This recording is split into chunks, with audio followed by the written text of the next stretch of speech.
Pleasure to meet many of you and see so many faces here today, which is under better circumstances. But I am happy to be here, and a big tip of the hat to the foundation and the organizers for giving me this opportunity to speak about the work that I've been doing on their behalf and everybody's behalf. And I'll start off by introducing the center. So the JAX Rare Disease Translational Center is a relatively new component of the Jackson Laboratories. Many of you may or may not have heard of the Jackson Laboratories, but if you ever done research in a mouse, that's probably where you got your mouse from. So this center's been around for almost 100 years now and has worked, hand in hand with pharmaceutical companies as well as researchers. Yeah, I'll just do the whole hand thing. That was working well for folks earlier. But for a long time, we've been supporting all kinds of biomedical research, and more recently our center was developed to kind of help address this unmet need for the rare disease world. These are diseases that don't affect as much of the population disease by disease, but overall, as you've heard, make a huge impact overall on the population. But typically, classic pharmaceutical approaches don't really work well with rare disease. They don't see the purpose in making treatments for a small number of individuals. And so the challenge, as many of you know, in finding treatments and support for your children and your families who are impacted by rare diseases is, gargantuan. So foundations like this one, as well as the researchers and the volunteers who make up it, are critical in making sure that these communities are heard. And I am happy to say that I think there's more and more interest in rare disease these days, so that we are starting to see more people engage and try to support not only your families, but all families that are impacted by rare diseases. So what our center does is we try to basically help foundations and families by being kind of a nexus point, a kind of a one-stop shop. We basically dip into every pool of the process of looking into a rare disease, learning more about it, developing the platforms needed to develop pharmaceuticals or therapeutics, and then helping to make sure that those make their way all the way to the clinic. So that journey usually begins by identifying the patient and looking at the type of mutations that impact patients. Sometimes they're gain of function, sometimes they're primarily nonsense or missense. But we look at these individuals, we look at these families, we talk with these foundations to learn more about it. And then we decide, do we need to make a mouse model for this? And the answer is almost always yes, just to be able to help look at how the disease impacts the mammalian system. Mice are our closest models to us as we can get. But we do this not just by saying we're going to make a mouse model that's going to look like the human. We anticipate the genetic therapy. So right now, most of our work when it comes to therapeutics really focuses on new technologies such as base editing, gene replacement therapies, and antisense oligonucleotides, in addition to more classic stuff like drug repurposing. But we want to make sure that these models are conducive to these testing platforms from the get-go. There's no point in making a mouse if it doesn't really work with the genetic system that you're trying to develop for the human patients. So then we engineer these animals, and we also have some cell line models that we can also develop. And from there, once we have the live animals, we then go through the process of phenotyping them, which is what I'll talk to you today about, and seeing, do they have clinical symptoms similar to the human being? And if so, we can then use those symptoms in the animal, treat them in the animal, and then use the direct correlation between the animal, who we engineer to have the human disease, towards the clinic. So it's a lot less barriers to the clinic than curing a mouse and then trying to argue with the FDA that a human is like a mouse, versus saying, no, we fixed a human disease in a mouse with tools designed for the human, therefore it's ready to go to the clinic for the human being. And so at that last step, we help support getting things to the preclinical stage, getting an IND put together for the FDA to review. We are now also working to develop these therapeutics as well. So ASOs and these other therapeutics that I mentioned, these are a pretty well-established technology now, and how to develop them is pretty straightforward for the most part. And so we have a team of geneticists as well as molecular biologists, in addition to people who work within the rare disease world as well as the genetic therapy world, who collaborate us to help develop these new therapeutics to apply to these models. So a lot of opening preamble there. So So I'll be kind of quick just to make sure we stay on time. But you've already heard a lot about MED13L, many of you know. I like to think of it as a bridge upon a bridge. So the mediator complex kind of helps bridge transcription factors and enhancer sites to where the start sites are for gene transcription. And so in that way it acts as a bridge. Now MED13L, along with its sister protein, MED13, basically help establish the kinase module in the mediator complex.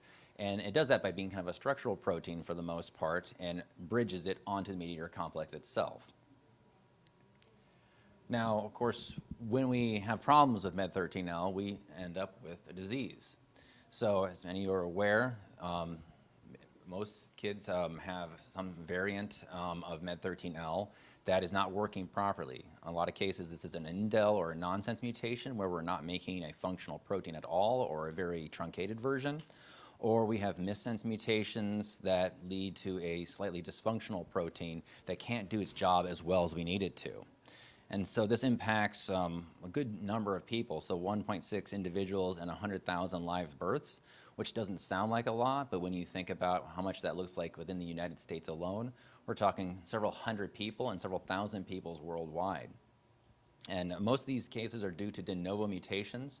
So these are just things that arise during the process of development or you know, when we are inheriting our genes from our parents, sometimes we just get a sperm or an egg that had a defect in it, and that led to this condition. And as many of you know, this condition is characterized by global developmental delays, some intellectual disability, as well as issues with the heart, the brain, epilepsies, autism spectrum disorders, hypotonia, ataxia, and a lot of the facial morphological changes that we see.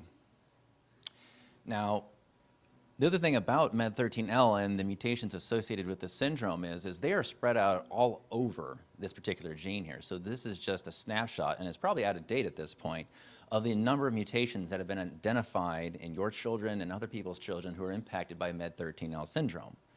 So it seems kind of daunting, just all these spots over here. And most geneticists, when they're thinking about genetic therapies, might be a little bit daunted by this as well, because what you don't really see is one particular region that seems to be a hot spot.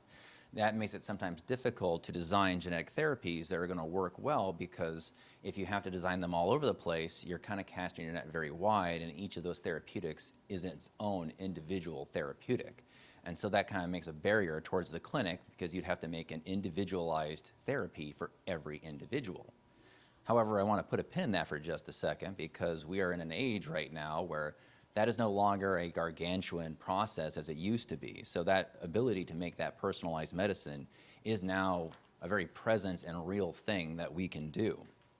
And part of that process, which we take into account when we are developing our mouse models, is how can we basically take representative mutations from the human population and engineer those into the mouse. So here I'm showing you a process that we have taken to quite often now when we're developing new mouse models, which is a process called humanization. So we'll look at the human patient, and we'll look for the offending mutation, seen here in red, and we'll basically isolate it, as well as some of the surrounding human sequence, and then we will CRISPR engineer that into the mouse's gene at the exact same spot. So we basically replace the mouse's genetics with the human genetics. So the nice thing about this is if we design a therapy that targets that specific mutation, we're targeting a human region, a human DNA sequence. So if we fix it in the mouse, that therapeutic works on a human sequence, therefore it works in a human being as well. And again, that cuts down on the barrier to clinic. So that's exactly what we did for our MED13L mice. So what we have over here an overlay of all the different little exons and introns of MED13L, of which there's quite a few. But ones we worked on were one in exon 15. And part of this process, we made just a regular wild-type healthy allele containing the human gene, DNA, as well as one containing the P861L mutation, which is a mouse equivalent of P866L.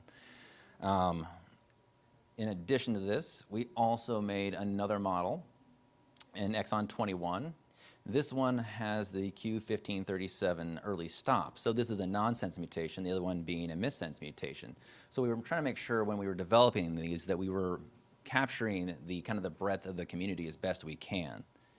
And finally, we did make a rather large knockout mutation to complement all this work, since a lot of the indels and the frameshift mutations are believed to result in basically a knockout of the full protein.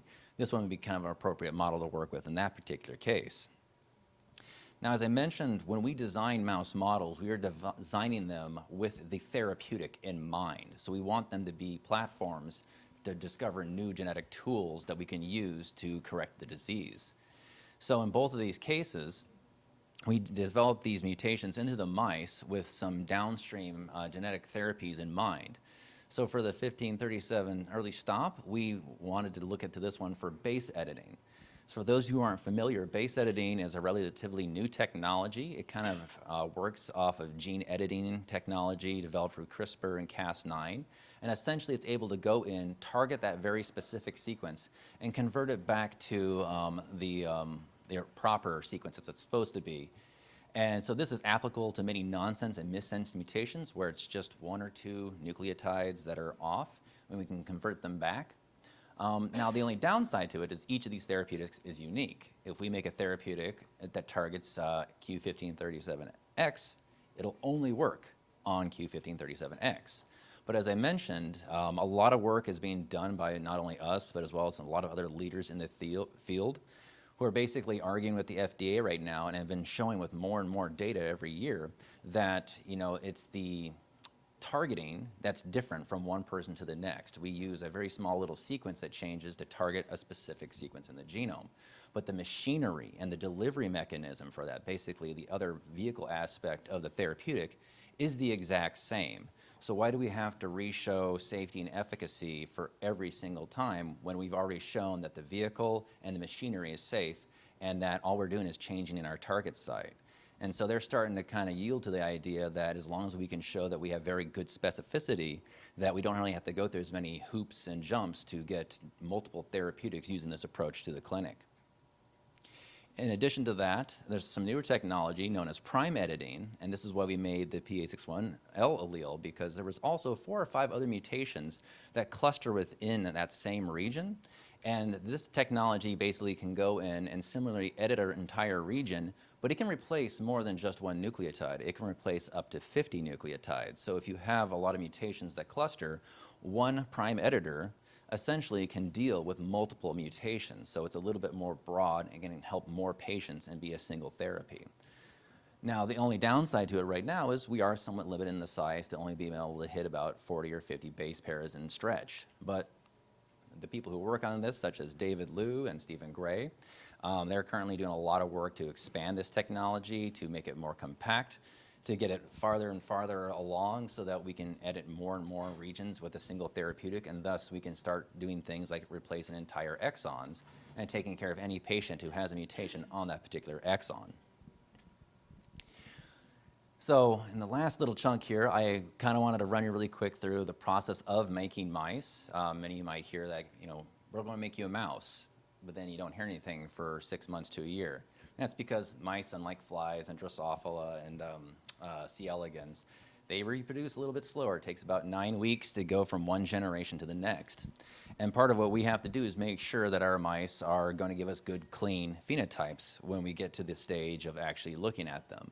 So what we usually start out with is we will do our little genetic engineering to get the sequence into the animal, and we'll get some founders born. We'll then breed them back into their host strain, so they have the same genetic background, and this will make sure that we are actually seeing the gene transmit from one generation to the next. Part of this process is sometimes you do an edit, and it doesn't make it to the germline, so you don't get a mouse out of it. You only get one generation of mouse. But if it makes it to this next generation, we know, hey, it's transmitting, it's looking good. We then outcross it again, and we start to measure certain metrics such as how it's being inherited, whether the ratios look similar, do we have any biases towards males or females. And then the last couple of stages, we kind of look at it and whether or not it can be maintained as a homozygote or as a heterozygote. And it's usually about this stage that me and other scientists like myself at the Jackson Laboratories get our hands on the animals and can start doing some phenotypic testing. And so for the little mice that we made, we were able to basically cross them all together. The first things that we found out was that our humanized exon 15, that wild type, was perfectly healthy, perfectly fine, which is what we would hope to see since it's supposed to be a healthy allele just with the human sequence there. We found that the P861L sequence was not only viable as a heterozygote, which is what most of our MED13L patients are, but it's also viable as a homozygote, which is kind of unique because the other two mutations, they couldn't be maintained as homozygotes. They didn't make it to birth, so they were not viable. But this kind of gives us a larger tool set to work with when we try to explore different therapeutic approaches with these animals. And so we went through a process of phenotyping, and this is a rather extenuous amount of work that we did on this. So we wanted to look at neuromuscular activity, and for this we evaluated the animals for several metrics, including stuff like gait analysis, how well they walked. We looked at open field, which is where we let them kind of explore an open arena. We can get metrics off of how their activity there is, whether they're hyperactive or hypoactive. We also looked at rotarod and grip strength and wire hang, which are all motor coordination and muscle strength assays. In addition to this, we did a little bit of work looking for markers and morphology. So we looked at ECT, which is to see if they had any seizure susceptibility. In addition to that, we did some blood work on the animals, as well as evaluated some of the organs' weight and structure, particularly the heart and the brain. And then we also did micro CT, which is just basically a fancy skeletal scan. So we were looking at the animals' craniums, because as alluded to a little bit earlier this morning, some of these animals tend to have some facial dimorphisms to them. And we wanted to get that a little bit more quantified just to see what was going on with our animals. And lastly, we ran them through a battery of behavioral tests. So we did something called three-chamber social approach. This kind of sees if the animals have sociability. It's kind of a stand-in for any autism spectrum disorders. We also looked at nest building and marble burying. These are kind of a general animal behavior assays. They kind of see if the animals have their normal animal instincts. Most mice like to make a little nest, and they also don't like objects to be round and above ground. They like to bury them. So this kind of evaluates whether or not the animals are behaving as we normally expect. And then lastly, we looked at novel object recognition, which is a assay to look at working and learning memory. So I'm going to go through and just give you some highlights of what we found, since there is quite a bit of data to go through. But first things first, we found that the animals were relatively healthy. We didn't see any attrition, so no animals were dying early, which is also a nice thing to see. Make sure that our animals aren't having too severely impacted by the disease. We also found that their body weight was relatively stable, so that they weren't heavier or smaller or having issues with thriving compared to their wild-type litter mates. When we were doing the blood analysis, we did find something kind of interesting, but it only shows up with the H61L allele. And that was that they had a reduction in the amount of cholesterol and high-density lipids, which is your good cholesterol, compared to the wild-type controls. And kind of the interesting thing is we saw there is you can see that the heterozygotes are a little bit worse, and that the homozygotes are even more so. So we kind of have an allele dose response here. So the more bad copies you have, the more severe it seems to manifest. And that was kind of something that we found throughout a lot of this testing, is that not only do we find that the H61L allele was giving us phenotypes that were very dependent on how many copies of H61L they had, but it was also something that was a little bit more specific to one sex, in this case, males. When we looked at open field, we originally looked at the females, and here we saw kind of a slight increase towards some hyperactivity. What was kind of interesting is the animals had a really pronounced rearing phenotype. So essentially the animals stopped and got up on their hind paws and looked around more often than not, kind of indicating that the animals might be a little bit more skittish and developing some anxiety. We also looked at their center dwell time. So when you put an animal like a mouse in an open area, they don't like being in the open. That's where the hawk and the owl sees them. So they have to stay to the edges. So we always like to evaluate that as well, just to make sure the animals don't have any defect in their natural instinct. But again, for the other two alleles, the missense and the knockout, we didn't see much of an effect there. So we are seeing, again, that we are having differences between the alleles, and the number of alleles that you have do seem to impact how the disease manifests itself in the animal. And likewise for the males, again, they were much more hyperactive. They also reared up a little bit more, but not to a significant extent. And unfortunately, we also didn't see too much happening with the other allele types. And I know I'm running a little bit over on time, so I'll try to wrap up here. But we also saw a similar effect with the males, again, in a dose-dependent response with wire hang. So the animals are being assessed to see how well they can hang on to an inverted screen. And they basically fell off a lot more readily, which would indicate that they have kind of reduced strength as well as a reduced ability to kind of coordinate being upside down. And so I don't have too much time left, but long story short, we found that the Q1537X and the deletion mutations really didn't give us much of anything. So this just kind of indicates to us that the mouse model, in this particular case, they're a lot more refractory to the haploinsufficiency effects of MED13L. They can handle it a little bit better than humans can. But as for the P861L, we did find that there was a sex-specific response, primarily in the males, and that if you had 2 alleles versus just 1, it was a lot more pronounced. So again, this kind of indicates that mice are a little bit more tolerant of MED13L haploinsufficiency or lack of functional protein. But that doesn't mean that we don't have anything that we can work with here. These phenotypes that we got off the 861L are definitely strong enough that we can do therapeutic approaches with them. There's also a couple of things that we can do moving forward that we can kind of play off of what we're seeing so far. And the first one would be making something called a compound het. This is where we combine 2 different alleles that are clinical into a single animal. And the idea there is our 861Ls, since they were giving us nice phenotypes, and because they could tolerate being homozygotes, is that they might be a little bit more functional than the 1537. And if we put those 2 together over each other, we might be able to really see some additional phenotypes pop out. And this would also be kind of an ideal model to work with for when we put the therapeutics on it, we can correct either of these mutations, and then we know that we should be moving back towards a healthy state from what we would see in the untreated animal. In addition to that, we can use these animals to do some more exploratory work for transcriptomics and other biomarkers using proteomics and metabolomics approaches. We also have the ability to use lipidomics to look at other factors, since we did see that cholesterol was impacted by these mutations. That might be a good area to look into. And lastly, because now we do have these animals made, there is the possibility to start developing the therapeutics for them.